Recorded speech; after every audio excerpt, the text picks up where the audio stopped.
Morning everybody. আজকে আমি ফুল তুলে নিয়ে এসেছি আমার নিজের হাতে লাগানো। আমি ফ্ল্যাটে থাকি, নিচে জবা ফুল, নয়নতারা, অপরাজিতা, টগর, এই সমস্ত ফুল, লাল জবা দেখছেন আমি ভর্তি করে সাজি ভরে নিয়ে এসেছি। আগে আমার প্রথম আমি কেন গাছ লাগালাম সেটারও একটা ইতিহাস আছে।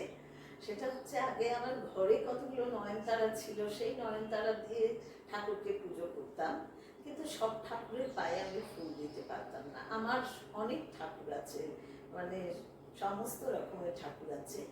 আমার হাজব্যান্ড যখন বাইরে থেকে গাঁদা ফুলও নিয়ে আসতো, কিন্তু সেই গাঁদা ফুল আমার মনের মতন হতো না।